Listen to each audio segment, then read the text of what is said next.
and Don Burnett here to help you on this beautiful sunny day with your gardening issues and other stuff. But first of all, we have to start with our tips and plants of the week.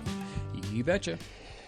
Well, my tip of the week, don't let your annual weeds go to seed. Now, I say this every year at this time of year because people, you know, they have some weeds and they I haven't weeded my garden, but I'll get to it. No, but if they go to seed, what is it, 1 year seeding is 10 years weeding? 7 years. 7 years weeding. But it's really 10, yeah, it's you're right. 10, depending on the weed, I guess. My plant of the week is a beautiful peony. Now, a couple of weeks ago or 3 weeks ago, you had the peony group on as a plant of the week, which is fine. But I have only 3 peonies. I have a little only Saffruticosa. 3? Oh, my goodness. I have the Saffruticosa, the little tree peony, a small one, and I have 2 of the officinalis peonies, the herbaceous peonies. But this one here is the Bartzella Ito. And I'm telling you, whenever anybody sees this peony in my yard, that's the first thing they gravitate to. They go, whoa, what is that? And even people that aren't plant people, they say, wow, what is that? So there you go. That's so beautiful. My tip and plant. Very nice. I also have a tip and a plant this week. And my tip of the week is that applying compost to the surface of the soil around your plants is actually a very nice thing to do. It does 2 main things. One is it actually helps to preserve moisture, prevents the ground from drying out, but it also feeds your plants, and it keeps the soil alive and living. Compost, as it breaks down on the surface, is a natural part of nature. It's part of the natural forest litter, and it's something that plants are used to, and they just love. So keep on applying the compost around your plants on the surface. It's one of the best things you can do. All right, now my plant of the week this week is the balloon flower, which is a Platycodon grandiflora and several other different species that are nice. So the balloon flower is one of these lovely little plants that produces a flower that's similar to a campanula flower. But the flower, as it opens, it forms a perfectly round balloon that's under pressure. You can actually squeeze it with your fingers, and it just won't give. It's full of air inside. It's a little balloon, and then you can pop them if you like. And they actually do pop, just like a balloon would, and they open up and flower away. It's just kind of a cute little flower. Fairly large blooms, though, up to 1.5 inches across, and beautiful blue color. They also come in pink and a light, very light pink, almost white. There you go. That's my tips and plants for this week. Remember to check growercoach.com and Grower Coach on YouTube. Ken, it's the time of the year where lots is going on as far as events and occasions that are happening in the gardening world. Flower Power Garden Tour, June 15th. Yeah, next weekend. Yeah, and the Best Garden Selections is coming up as well, and we have Linda calling in regarding that around just after the news at 9 o'clock. Mm-hmm. We've got the reopening of the West Kelowna Library is happening June 14th, which is next weekend. And we've got some information on that. We've got Peachland Rose Show coming up, too. Yes, yeah, and, that's cool. They're going to be calling in at 8:45 today. Nice. So we've got lots of events coming up, and of course, the big event for us is the Kelowna Garden Club Flower Show at Gushigan, and it's coming up too fairly soon. So lots going on. Keep your eyes and ears open for those events. They're all great things to attend. And this gardening season is in full gear now. The interesting thing, though, Ken, is the evenings are still chilly. Oh, yeah. They haven't come up to 10 degrees on a regular basis yet, you know? No, we had 3 degrees just 2 nights ago. That was quite chilly. I think last night must have been somewhere around 5 or so. It's still pretty cold. It is. It is chilly at night. And, but, of course, I'm the constant experimenter, and I've got all my tomatoes and cucumbers and everything out, and peppers, and they're doing okay. I dare say they would be doing a little better and jumping a little bit further if the evening temperatures were warmer. Mm-hmm. But they're certainly alive and looking good.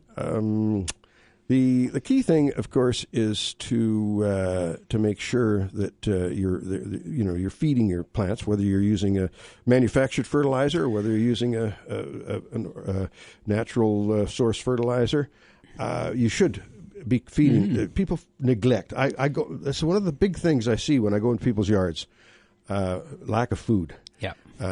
Pale plants, plants that aren't vigorous, Yeah. and there's just lack of food. Absolutely, and that lack of water also plays a role in that too, because we have had a very dry spring, and without moisture in the ground, it's hard to wash those nutrients into out of the soil and into the root zones.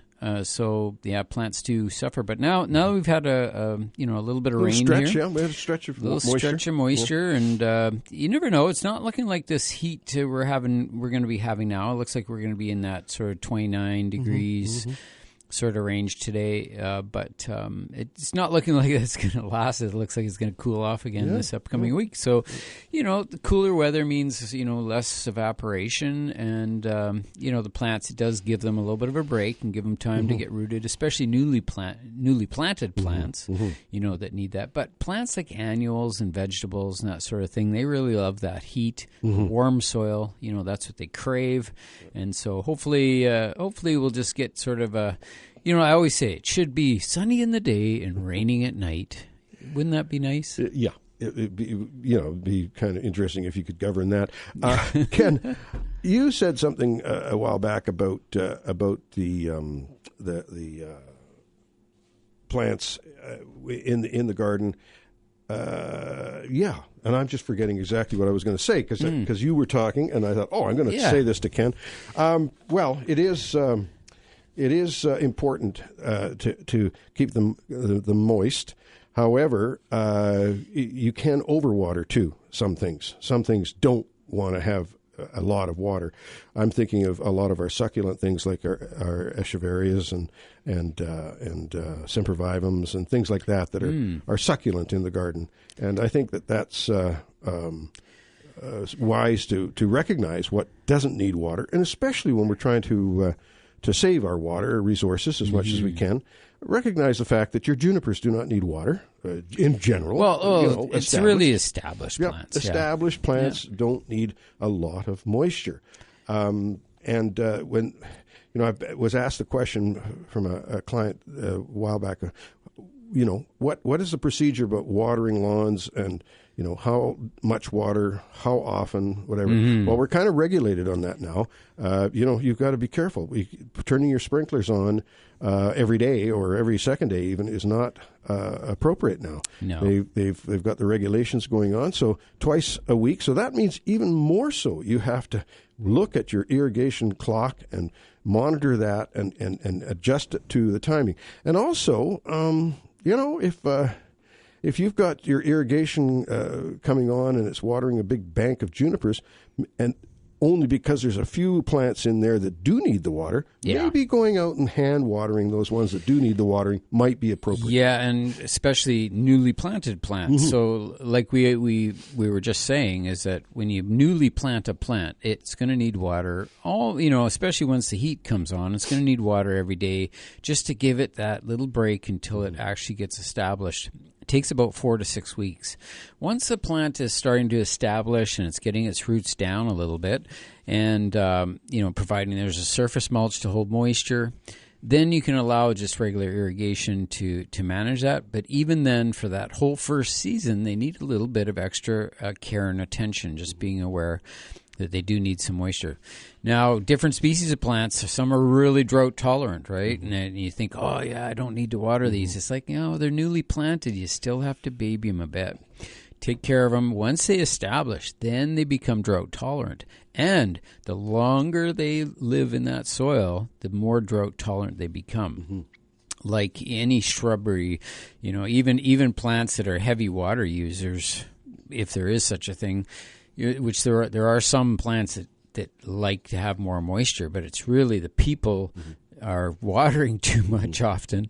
So, train your plants to live without water. Water well when you water, but always give the plants a chance to be aware that dryness can occur because the plants actually can adapt to conditions. And like I say, when they get older and they get more established, they don't need a heck of a lot of water. They just, when you water well. But, you know, and they it don't depends need that also much. on soil conditions and whatnot, too. Like when to answer that person's questions about how often and how much water you give your lawn, you've often mentioned 1 inch of water will water down about 4 inches of soil. 1 inch of rain. Half an inch to 4 inches. Oh, half an inch to 4 inches. Yeah. Okay. Half an inch of water to 4 inches of soil. Now, that all depends on what the soil is. Depends on the soil, yeah. We're going to have to take a short break here. We do invite your calls when we come back with more of The Garden Show. Okie dokie, we are back, and we have joining us one of our favorite people that has been calling in for ages. And we always appreciate her call. Addie, good morning. Good morning, guys. These are the kind of days that we dream about in January and February, aren't they? You betcha. No kidding. You betcha. Yeah. I have got a runaway rose. I planted it 2 years ago. Last year, it flowered just a little. This year, I was hoping to get a great big lot of blooms. And all it's done is sent up 5 really long. It's not going to bloom. It's just they're probably about like 8 feet long. Yeah, it's going wild, you know, or it's gone wild, and that's where the top of the rose dies off and the roots continue to grow. The roots are like a rambling type of rose that just grows very large and long, skinny shoots. And what they do is they actually will bloom next year, but they only bloom on old wood.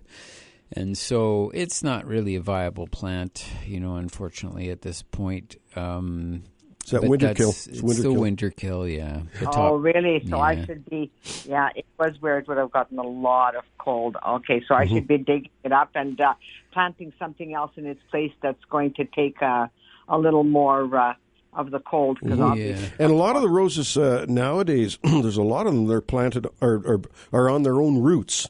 And so when a rose like that freezes down to the ground, it comes back true because it's on its own rootstock. Whereas, as Ken was describing, the rootstock that they use to put to bud roses into, hybrid teas and grandifloras and floribundas and others, though that rootstock is from Holland. I forget what it's called, but it's a specific rootstock they use, and it doesn't have much of a bloom. It blooms the second year, as Ken said, but the bloom is single. It's not very attractive, but it's red, a strong. Yeah. It has a lot of push to it. That's why they use it as a rootstock, and that's why you're seeing this amazing new growth coming off this rootstock, saying, "Oh, I'm free. I can do what I want." So how do I identify that type of rose when I go into the nursery? Well, Ken, whether it's on its own roots. It's actually a combination of things, but you don't generally get tea roses or floribundas or grandifloras on their own roots. Not commonly.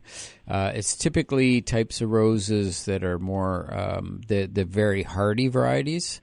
And they're often grown on their own roots. And so, you know, there are literally hundreds and hundreds of different types of roses that you get on their own roots. They just come that way. So it's almost a variety thing rather than, where they come from or, how they're grown. It's just certain varieties are just known to be quite happy on their own roots and do a good job. So there's no specific name. There's no specific name to these hardy roses. Well, some of them are like Carefree Wonder and the My Hero roses. A lot of the Mordens, Morden series. Yeah, any of the Morden roses are good. But you can ask the garden center too, and often you can see that big bud. At the bottom you see this bulge. It's a grafting union there that you can see. So. Yeah. If it has the big graft, then that means it's not on its own roots. So. Yeah. But if it just looks like all the stems are just growing out of the ground or like right close to the ground, it's probably on its own roots. But we're usually wise to find somebody who knows and to quiz them on that. There you go. My other question is, I have got a lot of fibrous root in one area, and I've been trying to amend it, and it doesn't seem to work. And I guess I'm not going to put a perennial in there. I'm going to just plant annuals. Will that work? Well, a lot of those roots are coming from somewhere, like from a tree or from I know, something. but I can't remove that. Yeah. I mean, no. It's just. Well, you can maybe make a little raised garden there or something like that, or plant in containers. But putting annuals in makes sense, Addie, because you can clean it up and plant your annuals, and then next year you do the same thing. Whereas with perennials, it's pretty hard to do that. No. We're going to have to run. We got a couple calls here, but we appreciate your call, Addie. God, guys, have Take a care. great week. Yeah, thanks for calling, Addie. Bye-bye now. We have Linda joining us. Good morning, Linda. Good morning, Ken and Dawn. Quick question. I have a wisteria. It's about a 5-foot circumference at the base. It's been in there 30 years. I planted it 30 years ago. Unfortunately, it didn't make it through those cold spells, et cetera, and the whole thing is dead. Is it coming up at the base at all? There are shoots coming out of the base. Okay. Quite a few of them. Yeah. And my question is, some of them are almost 4 feet high already. My question is, would you take that old wisteria down, or would you leave it as some sort of an arbor for the... That's a great question, and it's all up to you. It's not going to hurt the new wisteria either way. The new one, the new stuff growth is coming from the base is going to come up. Whether you clean up the old one or not, it'll still do this. But you're right; it gives a bit of a trellis for the new plant to grow on. Yeah, and I like the look of the gnarly wood too, of the older wood. I just think it looks cool. So I've got several wisterias on different properties that we're managing, and the growth is definitely only coming from the base, and they are up about 5 feet right now. And I'm just kind of attaching them, making sure they go up. It's not always a perfect situation, but you do the best you can. I do prefer to limit the number of branches that come up.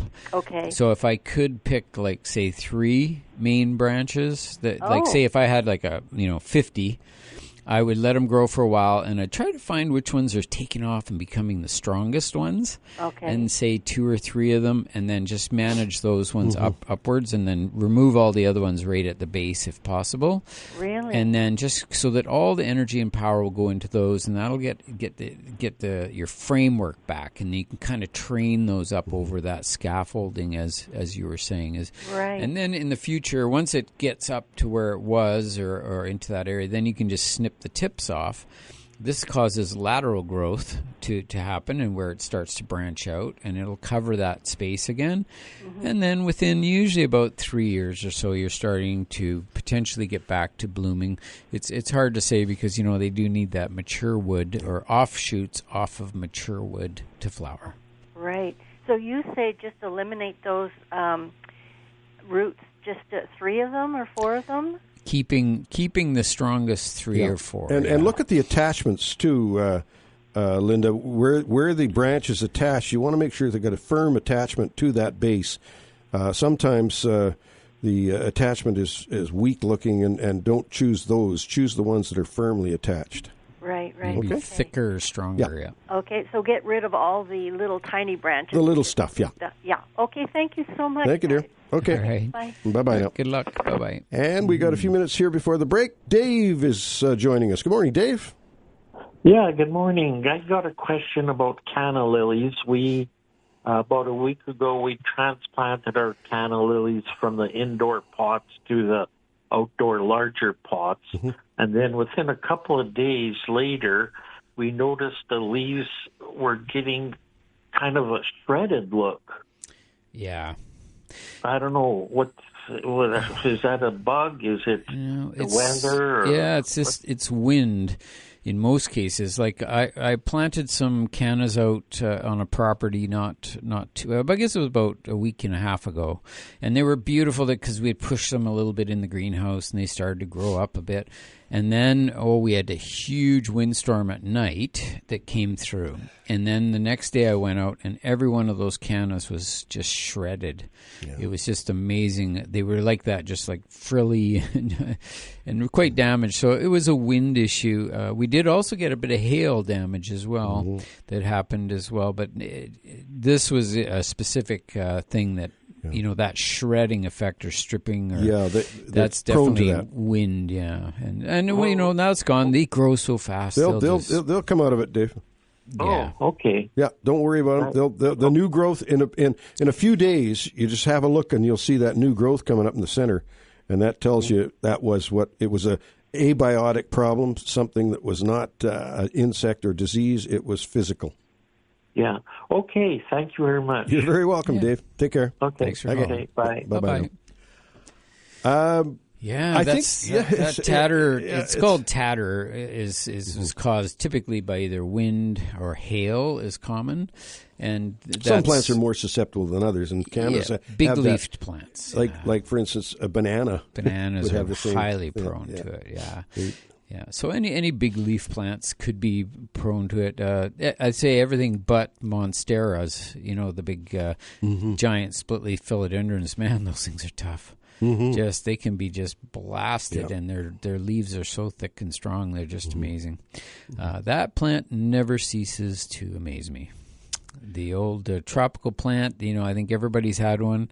The big split leaf philodendron is what used to be what it was called, but it's a monstera now and very popular. But wow, are they tough? We're going to take a break. My experience with plants in the garden is varied. Like some plants I'm really attached to, others I could care less perhaps. I have 3 or 4 plants that mean a lot to me, and I just want to find out from the folks, the listening audience, if you have a plant that was either your grandmother's or a special meaning to you. Those plants are very important to us, and I must say the ones that are important to me are still coming through and alive. And I'm going to talk about a Queen Elizabeth rose that I have had in my garden now for the last 24 years, but it was purchased in 1952. So, that one I'm going to talk about. I'm going to talk about some of my beautiful succulents that I got from Dwayne Amendrud that I've just cherished very much. And also, there's a few other things that, sentimental plants and I'd just be interested to hear your stories on what plants you have in the garden that mean something personal to you. On that note, we're going to be back with the Garden Show after this short break. Well, we're back with you on a beautiful Saturday morning, and we have joining us for a moment or two, Dan Bruce. How are you doing, Dan? I'm doing really well. Hey, Dan. Hey, guess what my plant of the... Well, were you listening to my plant of the week this week? It was the Peonia officinalis Bartzella Ito. Oh, one of the Ito hybrids. Yes. Yeah. Mm-hmm. So there you have it. And it is a beauty. As I was saying when I mentioned this plant, even non-plant enthusiasts that come into the yard spot it right away and gravitate towards it. Yes. Yeah. It's an amazing yellow. Well, today at Fintry there's going to be a cake cutting. Oh, wow. And it's a birthday cake for the octagonal dairy barn, which was built in 1924. Wow. So, 100 years old. Wow. 100 years old, yeah. That will take place later this morning at Fintry, about 11 o'clock, 11:30, something like that. It's the octagonal dairy barn is the last one of its kind still standing in the province. What is the deal with an octagonal dairy barn? What is the purpose of that? Well, people have said to me, it's labor saving. I've yet to figure out how come it's labor saving if the building is octagonal as opposed to rectangular. It seems to me that certain materials associated with cattle have a certain weight, and it doesn't matter what shape the building's in. Right. Still have to get it out of there. You still have to get it out of there, yeah. Mm-hmm. So anyway, that's happening at Fintry today. Mm-hmm.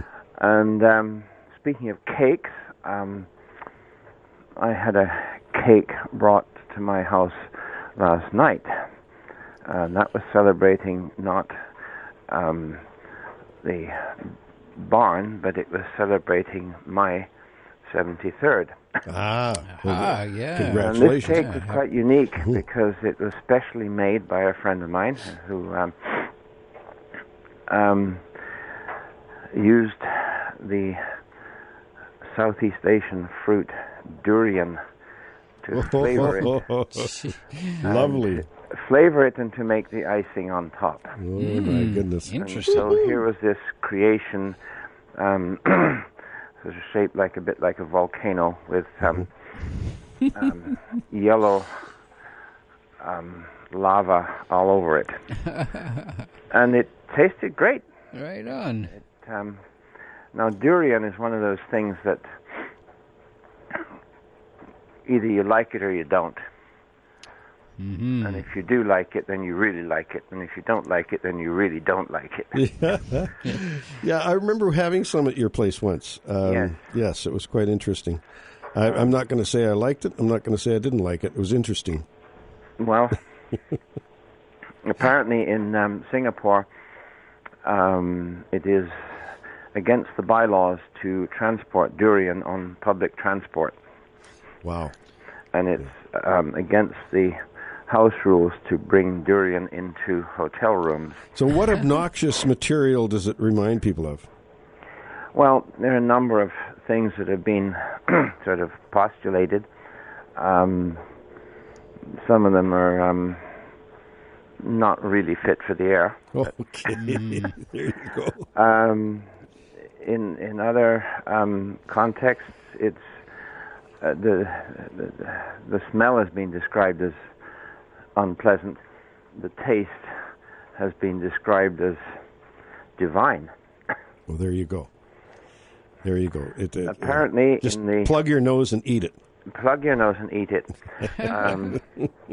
If you're out there in the forests of Borneo and places like that where the tree grows naturally, and you're trying to gather durian from the forest, you need to kind of keep your eyes and ears open because it is apparently attractive to tigers. Oh, okay. Well, you might, I mean, some of us have come across bears while berry picking out in the bush.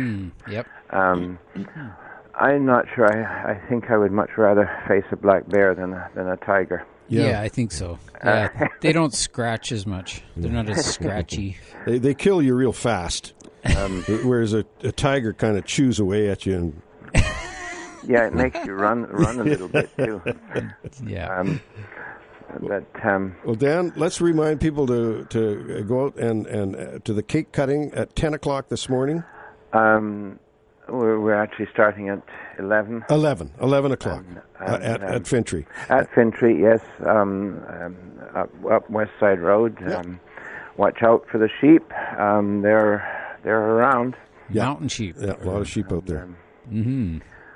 Okay. So, we'll have to leave you here, Dan. We've got other callers coming in, but we appreciate your call. I will. And go have some of that durian cake. Oh, I absolutely will, for sure. I'm going to hoard that thing myself. Yeah, put it in the freezer and bring it out when you need it. Yeah, there you go. All right. Okay, buddy. We'll talk to you again next week. You betcha. Yep, Take care. And happy birthday. And happy birthday to you, Dan. Thank you. All right. Okay. Bye-bye. Bye-bye now. Sandy, good morning. How are you this morning? Good. I'm pretty good. Good. I finally got my peppers outside into the garden. Right. I'd planted one of each color previously and just kept covering them, and they did. The ones that I left in the greenhouse are way better than the ones I already put out. Yeah, nice. yeah. There you go. That just proves a point, doesn't it? Yeah. Yeah, they didn't be happy being out there. No. But now you're going to go at it, and like you say, pee or get off the pot, right? Yeah, they're good now. But I got some, like I started them from seed, but some didn't ever get true leaves. They're up about 2-3 inches, but they've only got their first leaves. The seed leaves, I've seen that. I've seen that before. Yeah, I've seen on peppers. Cotyledons, I've seen that on peppers, but it's not real common, but I have seen that happen. Yeah. I've had a whole raft of seedlings coming, and a couple of them are just left there with their cotyledons leaves, or early leaves, and they don't burst out into the front. Now, they may eventually. Will. Oh, yeah. They may eventually. They're just slow. Yeah. They're like me when I was young. Like, it's been weeks and weeks since the other ones were growing, and these ones are just like the same short things with only the 2 first leaves. Yeah, well, just have fun with them. And watch them do their thing, and you give us another report.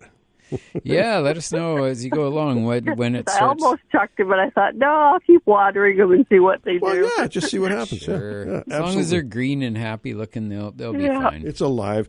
I don't know about you, Sandy, but I hate killing plants.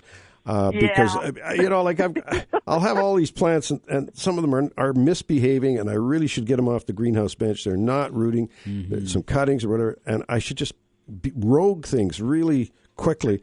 Number one, you leave stuff laying around that isn't performing, and they could harbor and disease and pests too. So, but on the other hand, those little peppers, you'll have some fun with them. See what happens to them. Yeah, the only time I can throw out a plant without a problem is when it's got so much bugs that I've tried to deal with that it's just get rid of it. I agree. And I'm seeing. Sorry. Yeah, I overwintered a big poinsettia for a friend that had it on their balcony for the summer, and so I brought it in and cared for it, and it got its red leaves. Oh, right on. Flowers and stuff, but it's about 3 feet tall, and it's still got the red leaves, but not the flowers anymore. I'm wondering if I can cut it down about 2/3. You betcha. In fact, I would do that, and I'd thin it too, just so that it doesn't have a multiplicity of branching at the base. Thin it down to maybe five good branches. Yeah, because it's starting to get its new little leaves along the bottom. Right. But I didn't know if 2/3 would be too much to whack it off. No, we've grown a lot of poinsettias, and pruning them back just stimulates that basal growth. But again, you don't want to have it coming up like a porcupine and a whole whack of growth there, because then it'll just be small, weak stuff. You want to have some nice, big, thick branches coming up. Yeah. Okay. Because that's the one that I usually just chuck at the end of the year. But, It was they make a nice garden plant. It was a project. Yeah, for sure. And Sandy, poinsettias do make a nice foliar garden plant in the Okanagan. They love our heat. Okay. And they make a nice big foliage plant. And if you do cut it back, perhaps when you put it in the ground, you might want to put it in a pot in the ground, and then you can bring that in and shorten its days and have it bloom again. All right. Yeah, there you go. Thanks a bunch. Right. Thanks, dear. Thanks, Sandy. Thanks for the call. Bye-bye. Bye-bye now. Bye-bye. On that note, we're going to take a short break here. Give us a call, 250-862-2525. You live in the Kelowna area, 1-888-780-4273 if you're calling from out of town. And we welcome your calls. So we'll be back with The Garden Show after this short break. Well, we are back with you here on the Garden Show, and we have an exciting thing coming up, and that is the Peachland Rose Show and Tea. And we have joining us is Sue. Good morning, Sue. All about the Rose Show. It is all about the Rose Show. We're quite excited. So Sunday, June 23rd, mark your calendars. Come on out between 11 and 4. If you'd like to bring an entry, we're accepting entries from 7:15 till 9. And then, of course, the judges will judge from 9 to 11. And then the public is welcome after 11 to come and see the the roses. They smell absolutely gorgeous in the 50-plus community center there. Mm-hmm. And then join us for some tea, and it's all by donation. Well, that is wonderful, and I just always love a rose show. You come up with so many different types, and this is a good time of the year. The roses are just coming on nicely now, and it's going to be great. And now, is this something you've done before? This is an annual event. Yep. I can't remember how many years it is now. I think it was quite well. I couldn't say. It is quite a few years now. Yeah. Mm-hmm. Yeah. Well, that's exciting, and we encourage people to take part in that and go out and see it. So, what time do the doors open if you're just going to the show itself? 11 o'clock. 11 o'clock. Okay. Yes. Well, that's fabulous, and appreciate your call. And we'll talk about it again next week and see if we can just fire it up for you. Mm-hmm. That's perfect. Thanks so much. Thank you, dear. Have a great day. Appreciate the call. Okay. Thanks for calling. Okay. Bye-bye. Yeah, Bye-bye. I always love a rose show or a flower show. This is the time. Yeah. June is fabulous. That's when that first big flush of roses comes out, and I just find it's a beautiful time, and the fragrance of some of the roses is just amazing, and it brings back memories. Yeah. I'm just trying to. Is it next weekend that the Gushikan Flower Show is on the Kelowna Garden Club? 29th. 29th for the Kelowna Garden Club. Yep. Yeah. Next weekend is the garden tour. The garden tour is next 15th, weekend. Yeah. And the following, on the 29th, whatever that would be. Yeah. Right on. That's going to be great, though, too. Those any garden tours are fabulous, but, man, it's... all the participants, they put so much effort into making their gardens shine, and it's just such a great opportunity to learn, take some fabulous photos of some beautiful plants, and see what's blooming in someone else's yard that's not blooming in your yard, and it'll give you some ideas to add a few things. Yeah, you can see what's blooming at the same time. That's always very important with garden show when you're trying to arrange your plants in your yard. And this is an ideal way to do it. You know, you can plagiarize all day long, steal ideas from all the gardens out there, and then people say, "Oh, did you think of that?"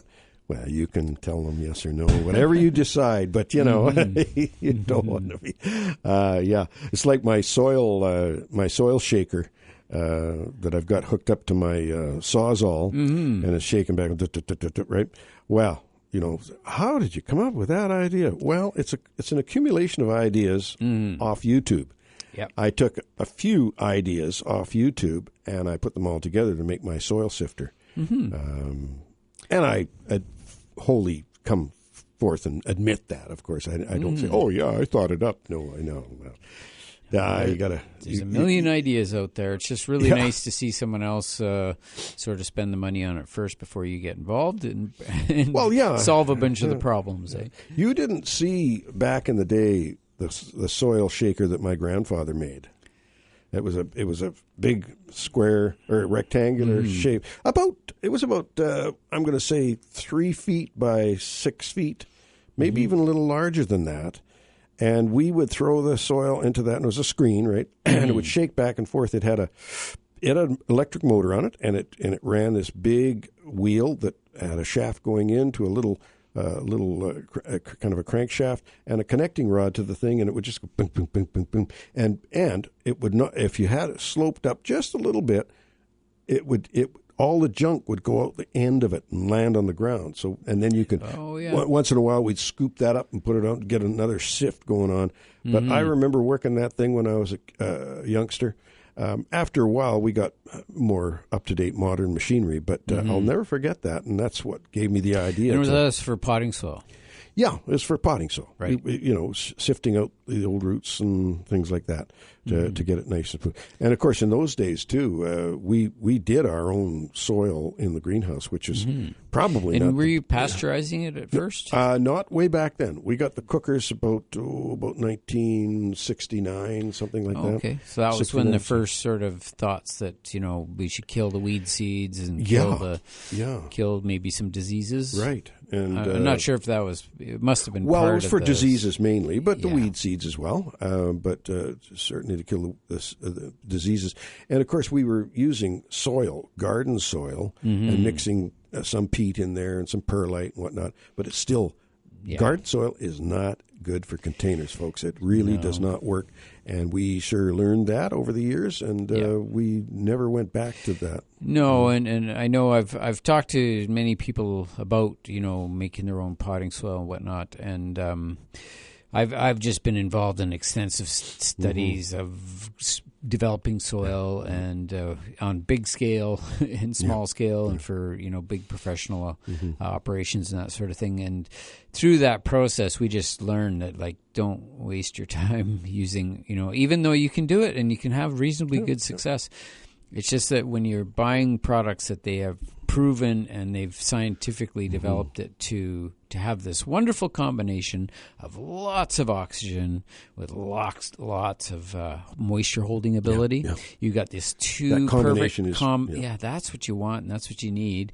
And it's hard to do with mineral soils out of the ground. The mineral soils and not impossible. Not impossible. It's a bit of a fluke. You might hit it one time, but I mean, Grandpa and Dad, obviously, from 1932, when they first put up their greenhouse in 1932, and started growing bedding plants for the farmers, and for themselves as well. But that's where it started. And then, of course, people came in, would you grow me some tomato plants or whatever?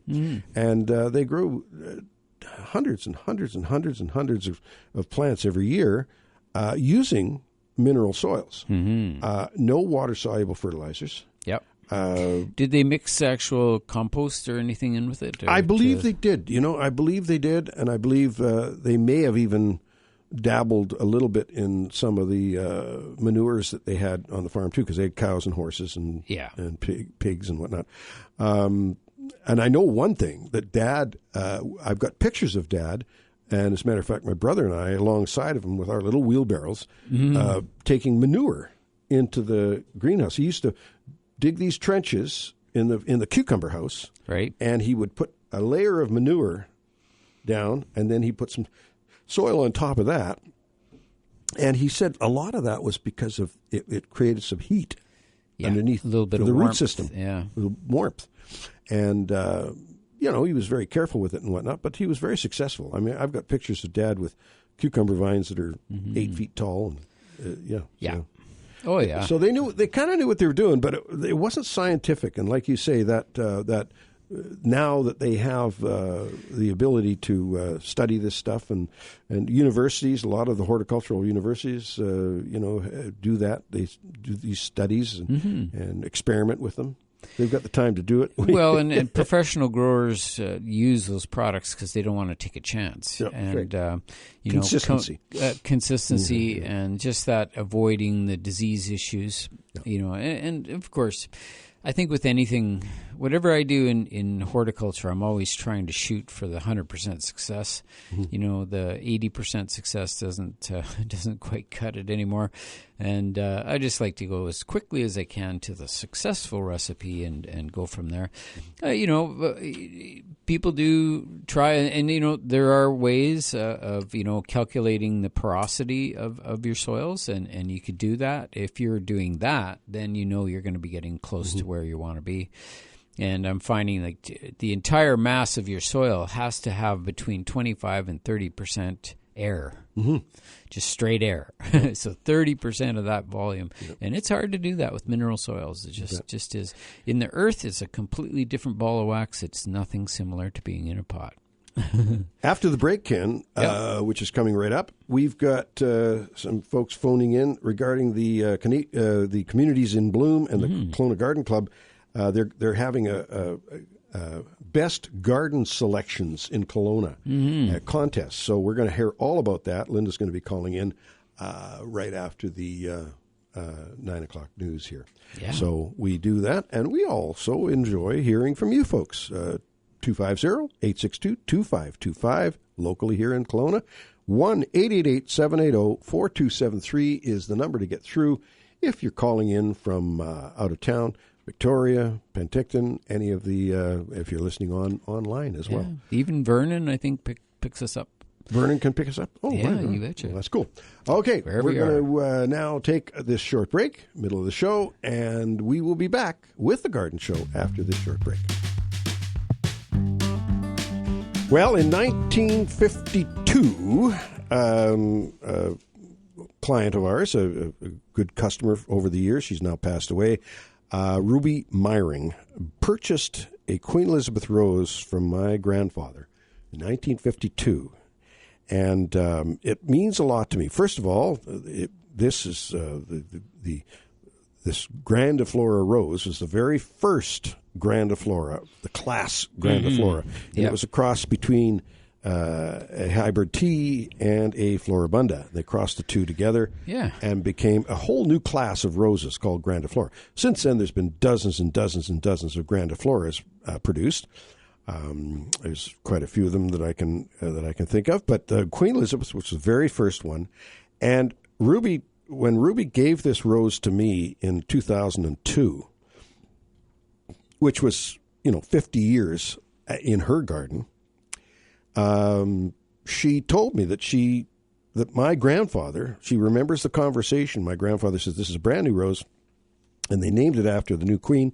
The queen hadn't been crowned yet, but she was the queen because her dad had passed away. So they called the rose Queen Elizabeth. Right. And it's a heck of a story, and it means so much to me. When I look at that rose blooming right now in the garden, it's so beautiful, quite fragrant. And when I think about it, that rose is the original one.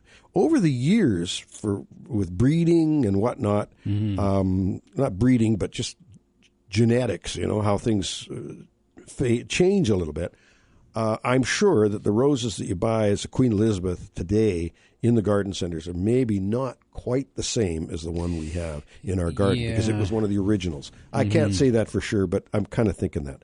So I guess I'm telling this story because everyone has a plant or two in the garden that means a lot to them personally. I have a few of them. The other one that I can mention that was family oriented was I got a piece from my cousin Wendy in Vancouver of a piece of my grandmother's Hoya plant. Right. And it was her Hoya plant growing in her sunroom there. And I remember seeing it. That along with a big Rex begonia that she had in there. Oh, yeah. And I love those. Yeah, Grandma was quite a plant enthusiast. And so this Hoya I now have growing in my collection. And I also have some plants that I acquired from my dear friend Dwayne Amandrud, who just since passed away. We got to know each other too late, actually. We should have known each other a lot sooner than this. But anyway, he became ill and passed away. But he had a plant collection that was crazy cool. And I've got some of his unique plants in my collection. So these are special. I'd just be interested to know if anyone has a plant story.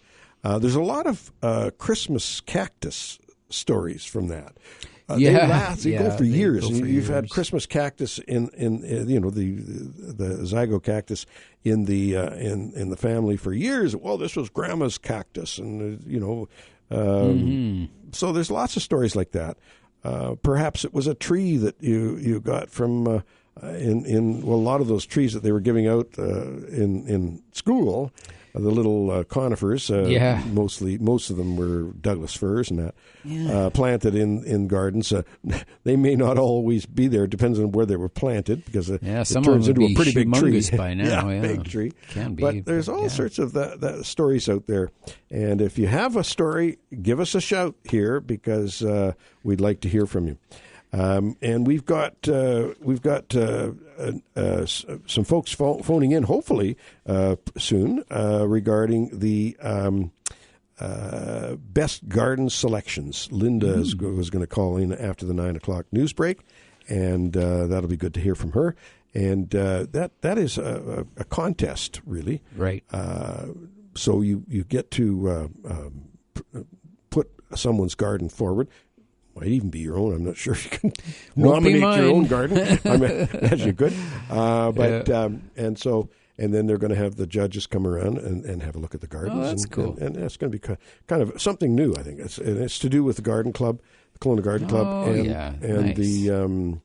And the Communities in Bloom is behind that as well. Yeah, I guess it's one of these things that I guess as a gardener, you never seem to have enough time to keep up with things. But I'm sure looking forward to this weekend. Hopefully I'm going to have a day window? tomorrow. Maybe I might have some time to actually get out and get a few things done, get a few things planted, get a few weeds pulled, get caught up a little bit on the garden.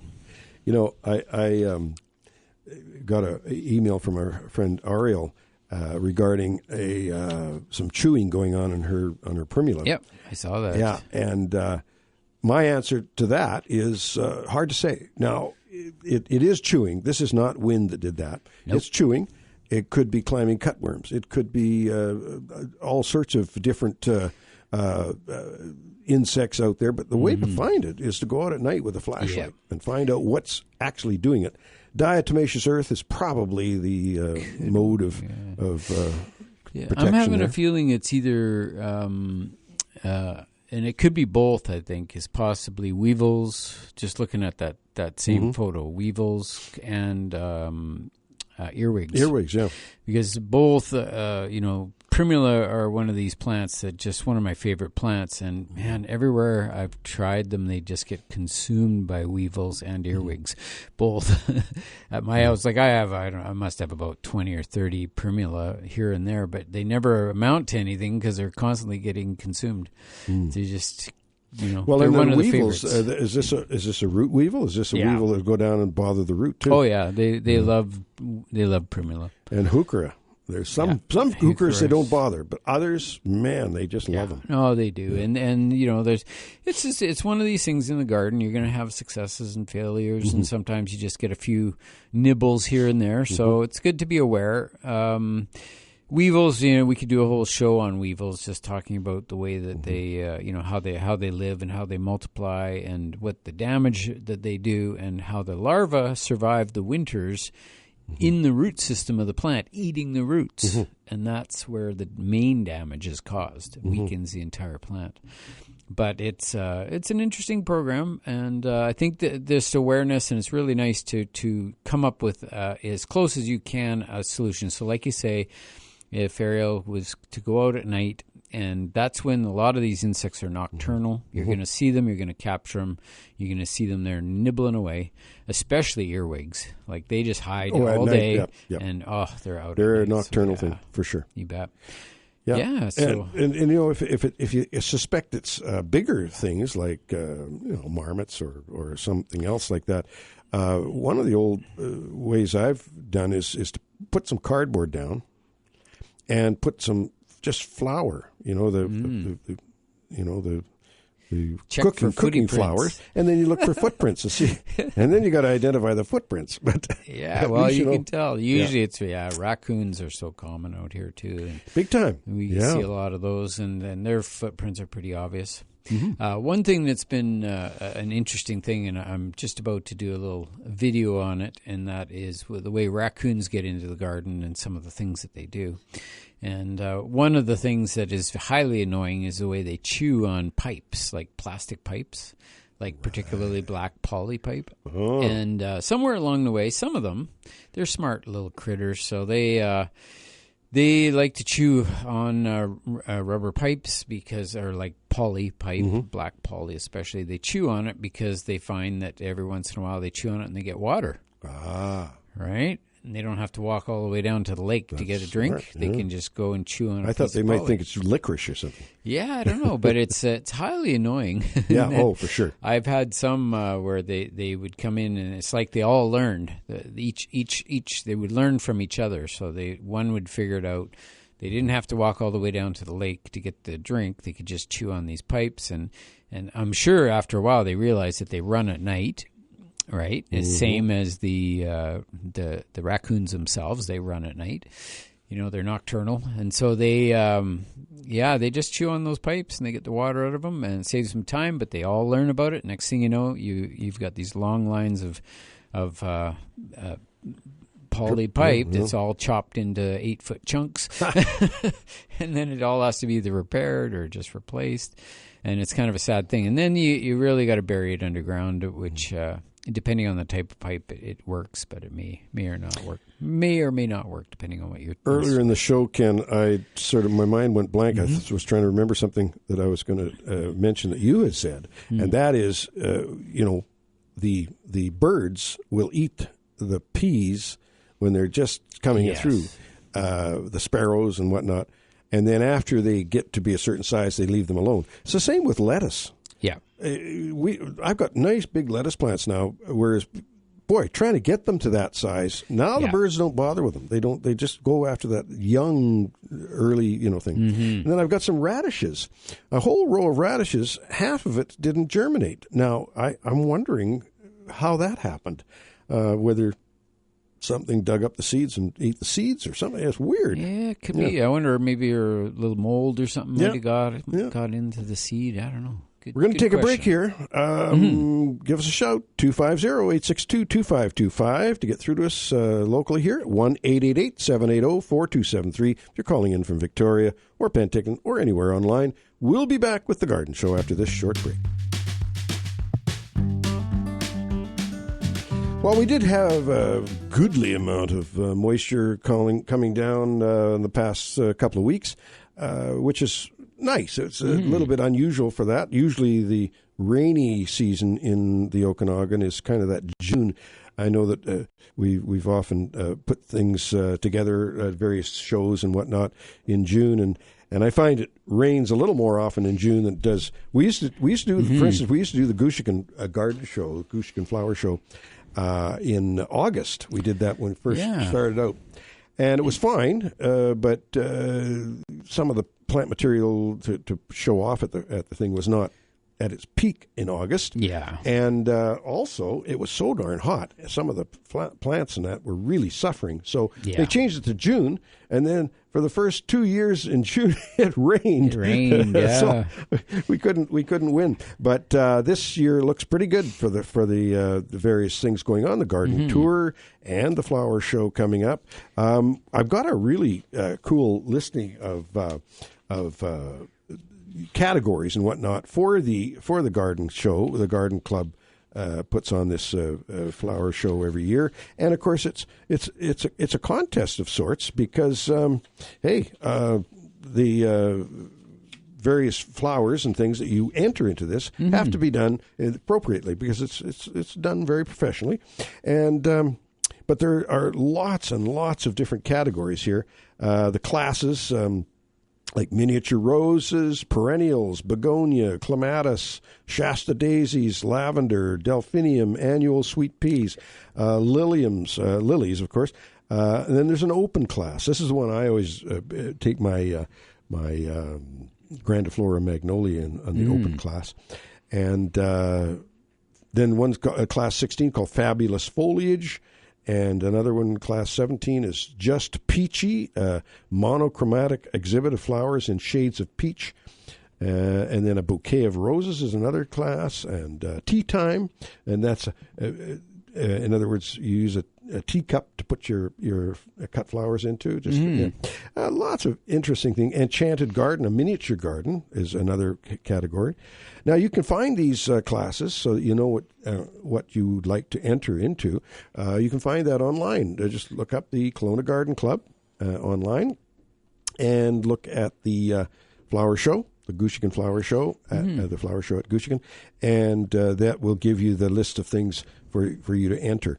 And I have a lot of fun entering in that flower show. And last year, there was a lot of entries. It was really cool. And the kids get involved, too. There's kids sections. And I just love seeing young people get interested in gardening. Yeah. There's nothing they can do that's better for the head, for the mind, for the soul, than getting out and watching things grow. and plant husbandry is quite good.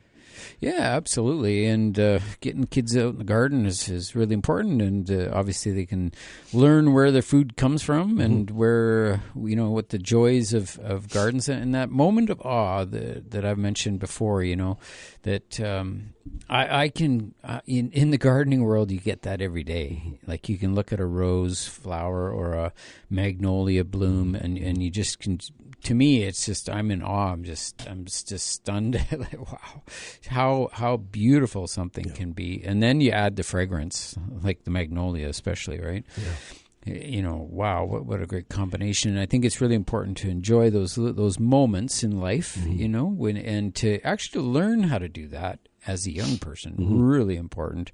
Stop and smell the roses. Yeah, that's right. Man, I can't walk by a rose without checking. Oh, you always check put for it up your nose. That's the first thing you do, isn't it? Yeah.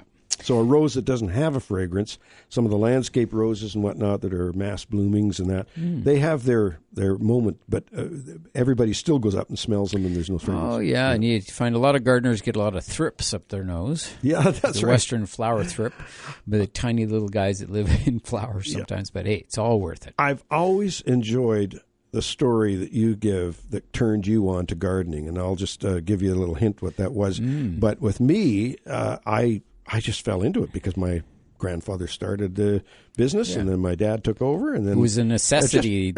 I had grew to up work in the greenhouse. I grew up in the greenhouse. Greenhouse to me was just. I thought everybody had greenhouses. What's a normal thing? The greenhouse. Your story is very fascinating because you were in high school, and you were doing some experimenting with corn. Yeah, it was actually younger. It was in grade 3. Grade 3. Now, all of a sudden, it was an epiphany. You just said, hey, I really like this. This is cool, yeah. And, with spending all my childhood, like as soon as we were, I'm sure I was just in the crib still, sitting on the side of a river or a creek with my mom and dad, and they were fishing, and we were always out in the wilderness as kids, our entire childhood, right till we were maybe 16 or 18, But because of this connection with nature, I just had this hyper awareness of insects, plants, animals, all that stuff, the whole package. And we used to go out and we'd hunt for wild plants to harvest and eat, and wild mushrooms and catch fish, and all these things that you would do, out in the wilderness. And then in grade 3, one of our science experiments was to germinate corn seeds in between 2 sheets of plexiglass, and to watch them grow, and they would sprout up between the 2 sheets of glass. But it was just fascinating to watch that. And for me, I was just amazed by that. I couldn't believe it. And the roots grew about 8 or 9 inches long off that little seed, and the top shot up out the top. Eventually, they all went crispy and died. But it was just fascinating to watch that happen, and it happened so fast. And that was when I think everything sort of came together. Like maybe watching, hundreds and hundreds of nature programs on TV, and it was just all about nature. That was my dad. Father's Day is coming up, so happy Father's Day, Dad. He just loved nature, and he was always out in the wilderness, camping, hunting, fishing. We were just always out there. We've caught too many fish. I had to quit fishing because we caught too many fish. But, but it was really great. And that's what gave me my start in the industry. It was when I was about 18. I definitely had that epiphany where I just went, that's it.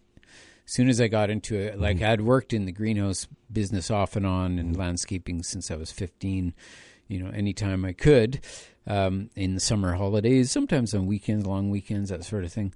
But then when I turned 18, I was just like, bing, a little light came on, like, that's what I'm going to do. And I just went straight to the library and started reading and haven't looked back. And it wasn't long after that we met each other. But the thing that I was amazed, because I didn't know this until you explained it to me, all the hair on the end of the corn cob, those are tubes. Those are pollen tubes. And each one of those hairs that come out the top of the corn cob is attached to one kernel. And only one grain of pollen can pollinate each one.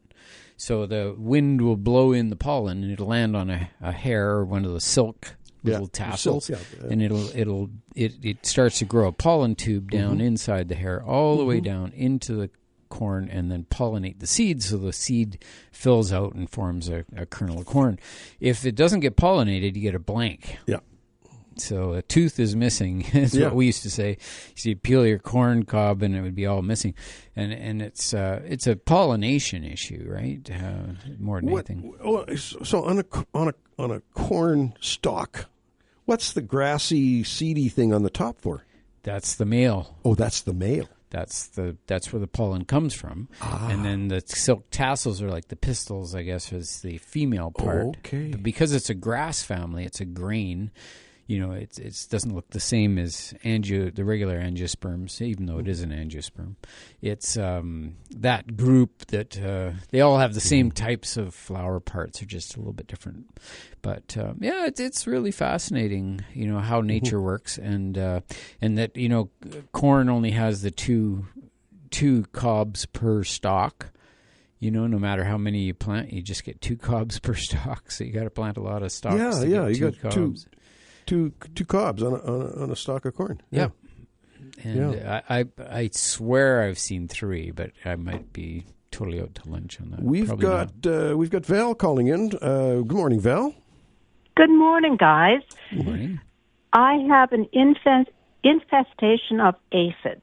Me too.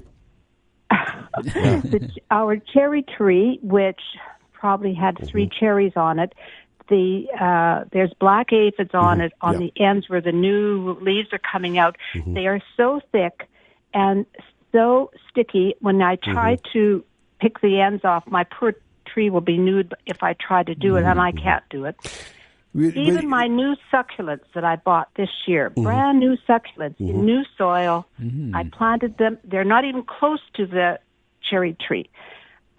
So I don't know what about the cherry tree, but what kind for my succulents? Just soapy water and make sure I have clean aphids? Yeah, there's a product out there called Trounce by Safers, which is pretty effective. And then there's a number of them that have the synthetic pyrethroids in them that is a synthesized pyrethrum product. And they're out there, too. You can't buy any strong stuff anymore, and that's good.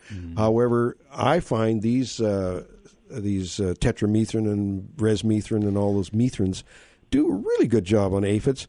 However, on the cherry tree, that's a different aphid that's going to be on the cherry tree than it is on your succulents. So they're sort of host-specific and with aphids. Those black cherry aphids are black cherry aphids. That's what they go on. That's all they go on. Yeah, and you can let that just ride out. You will get them parasitized very quickly here as we get into June, the month of June.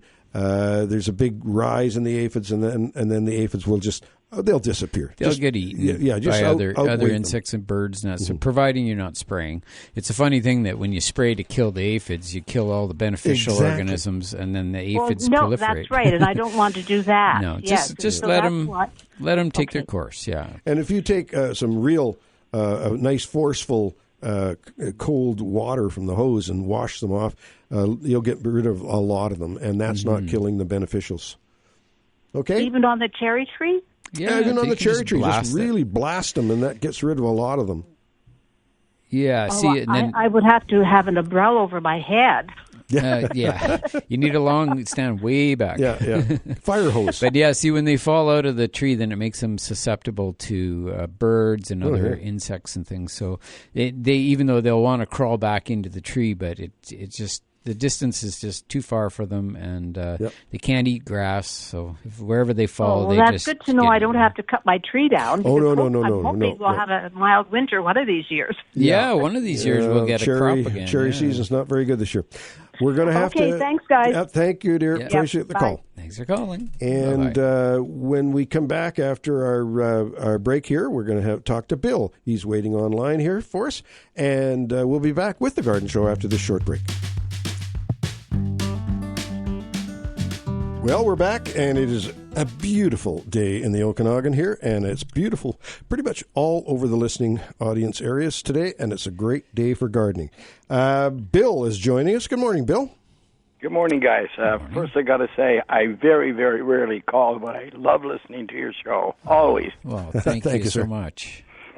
What I'm calling about, I live in West Kelowna in a Bearland strata, and we have an area of the strata where 18 to 20 years ago, several of us owners put in 12 golden rain trees, kind of along the road across the street from our houses. And then about 8 or 10 years ago, the strata did a big beautification project and put in some more. So we filled in the gap between them. So we had a total of about 24 golden rains interspersed with Hansa roses, which the deer don't eat, by the way,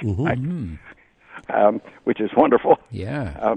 But anyway, 2 years ago, we had, I should also say, about 6 years ago, we lost 2 of the golden rains to verticillium wilt.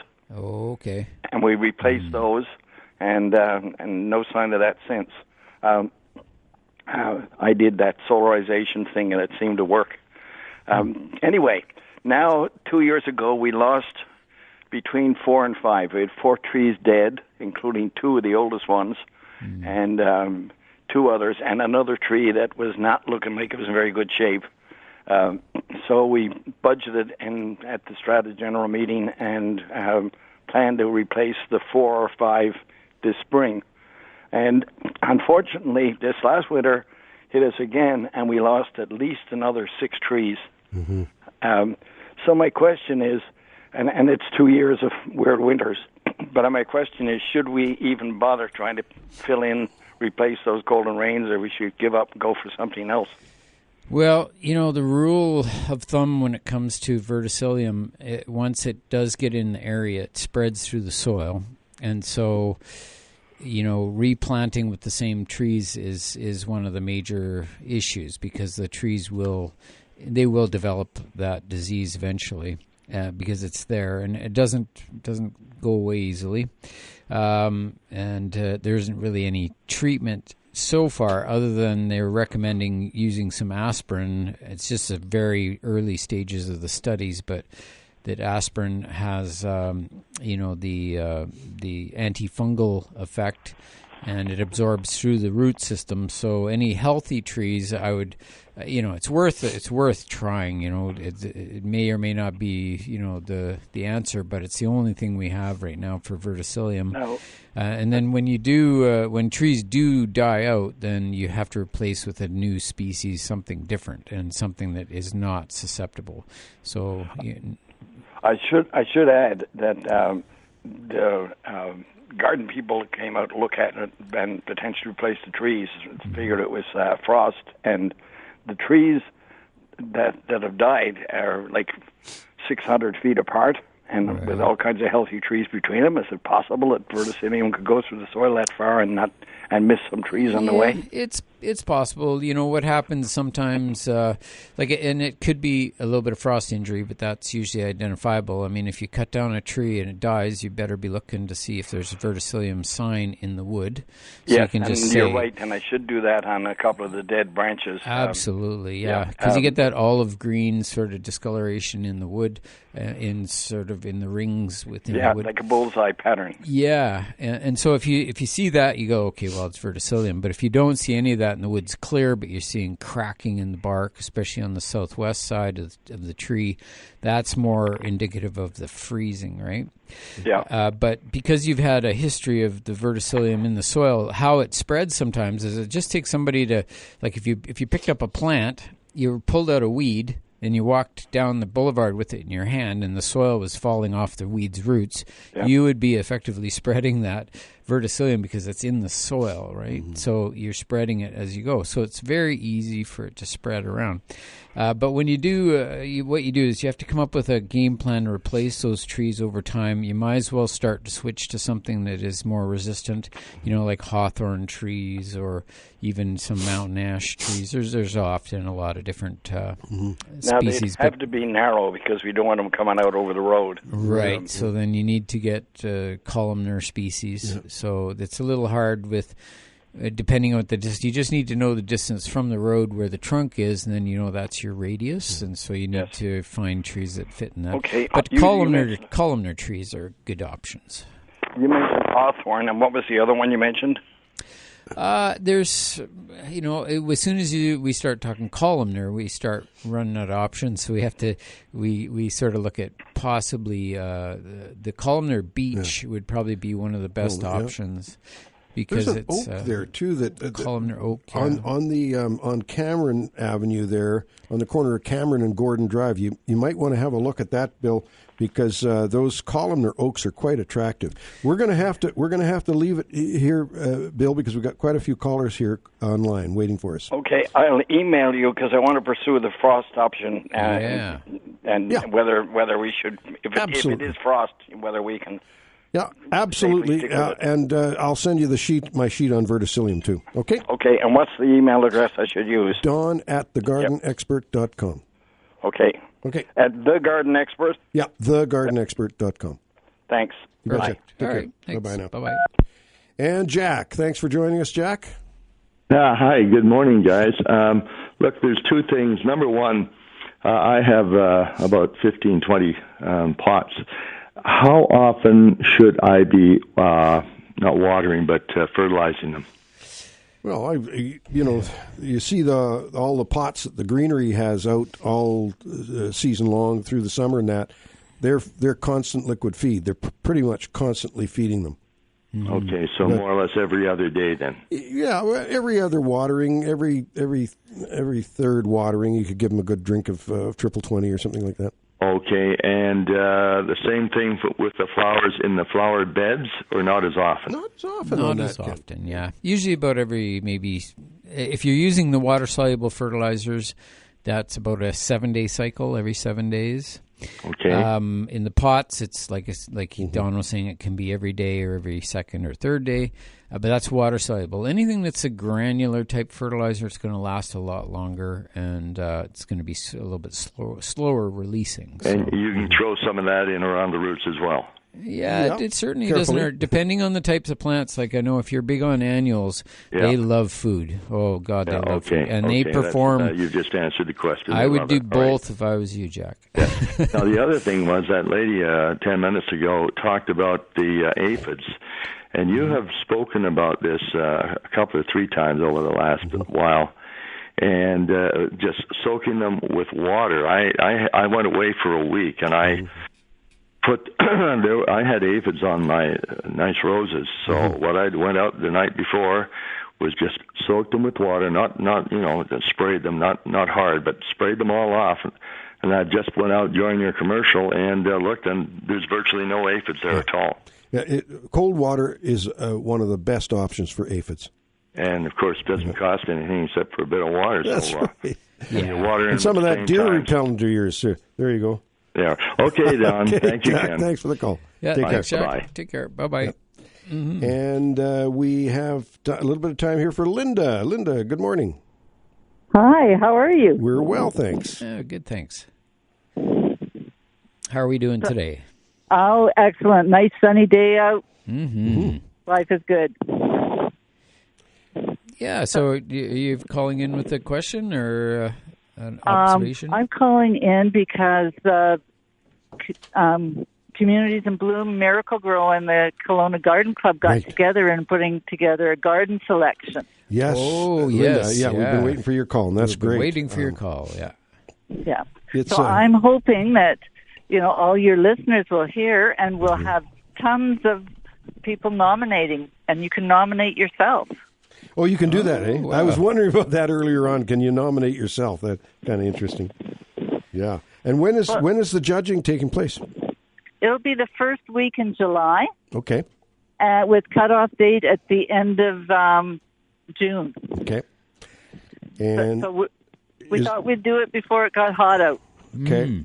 Now, how do you participate in this, Linda? Do you put? There's two ways. Yeah. One, you can go to the Kelowna Garden Club website, which is kelownagardenclub.ca. Right. Or you can fill in a form at Home Depot and drop it off. Okay. So the information we need is obviously the name and the address of the gardener. Phone number is good. Email is better. And we'd like to know who's nominating them too, just so we have a backup if we need to phone, get a hold of them. Yeah. And then you get to choose the selection. That's exciting, and you can find out the different categories too. Is there? There's a tiny garden, Yes. a medium garden, Yes. acreage garden, Yes. container garden, Yes. edible garden, and xeriscape garden. These are all great categories, and there's a little more description of them. So look at if you want to just hang on. We got to take a break here, but if you could just hang on, and we've got another caller as well. Oh, Louis is going to talk to us after you finish. So if we're going to put you on hold. We're going to take the break, and then we're going to come back to you and Louis when we come back with more of the Garden Show after this short break.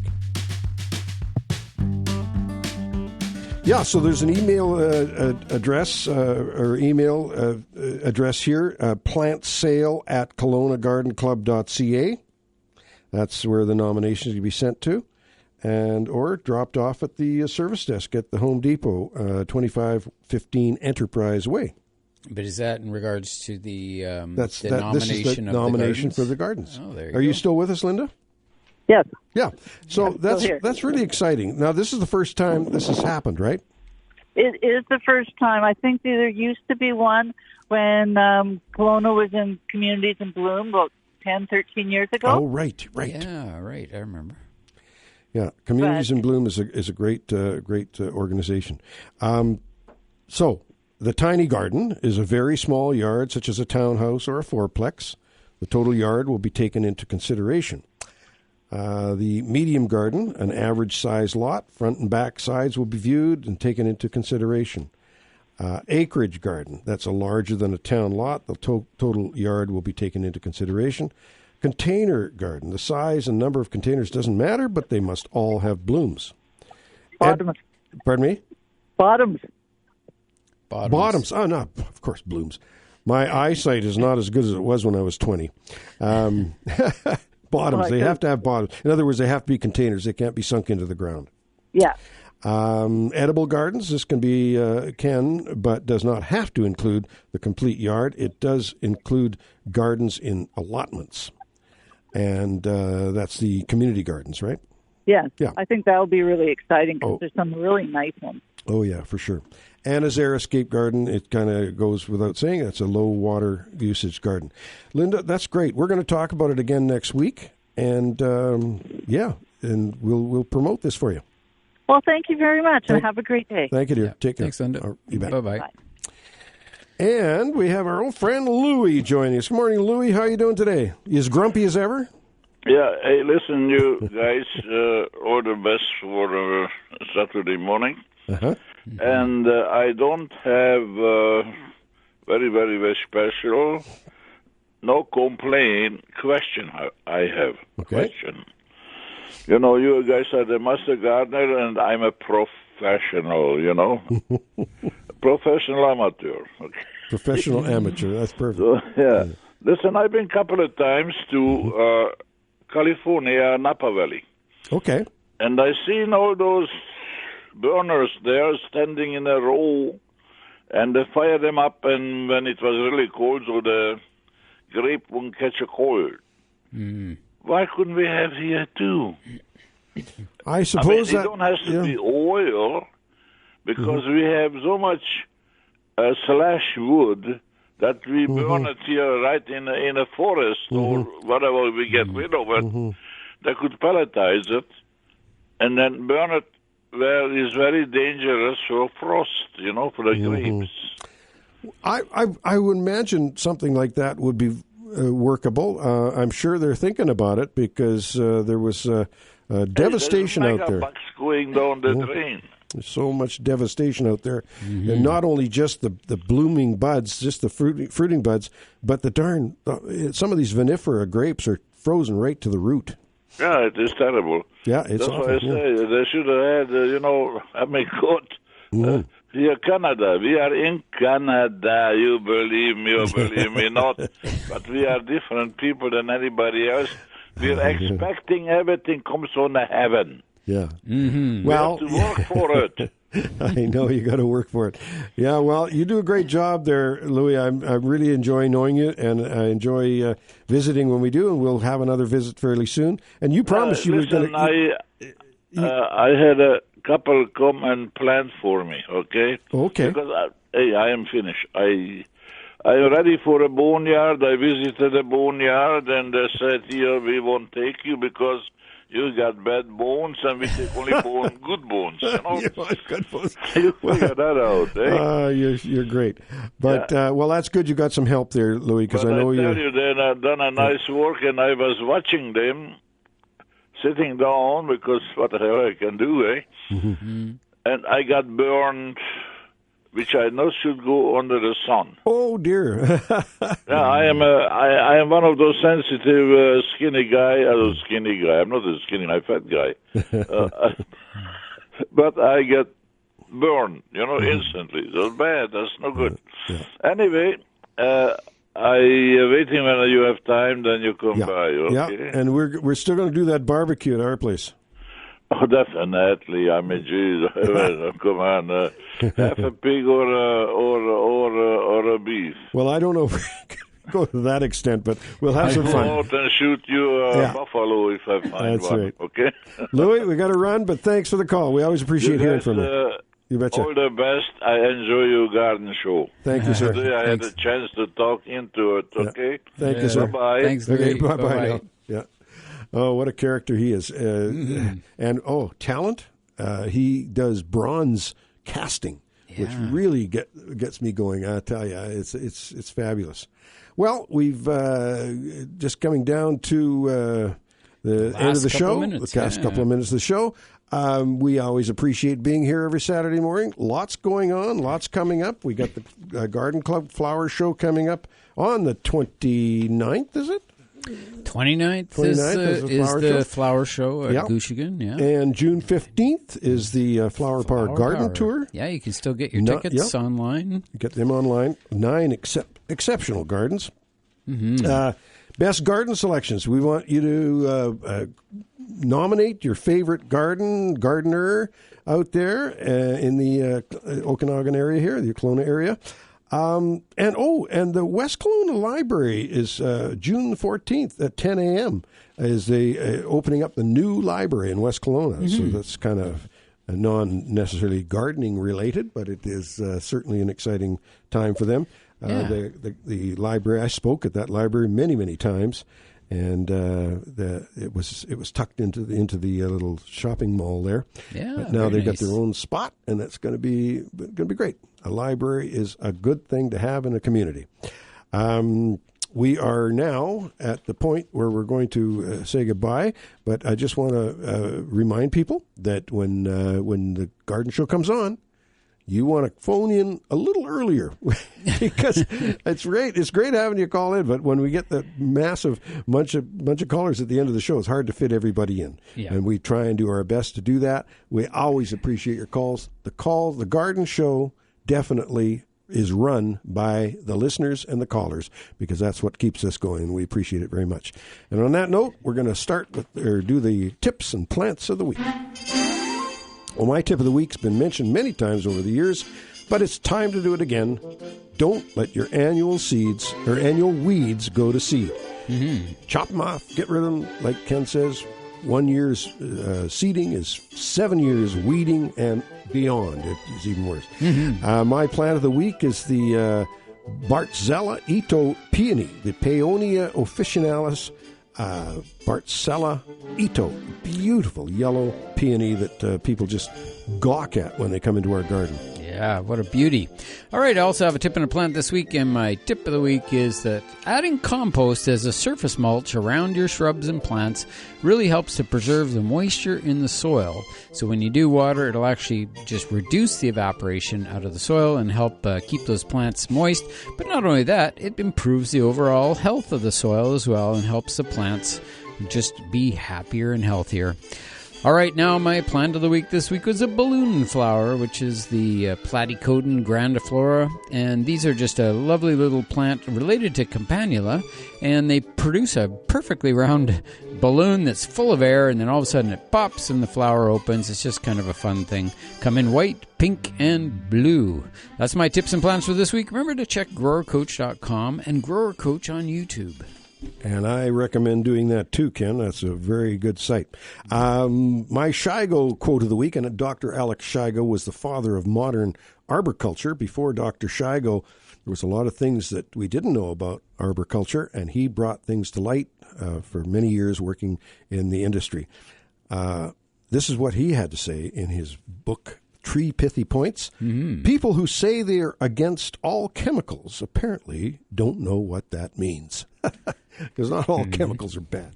There are some bad ones. We are made of chemicals. We're made of chemicals. Yeah, there we go. There you go. And awesome. On that note, we're going to say goodbye. We will see you again next week with more of The Garden Show.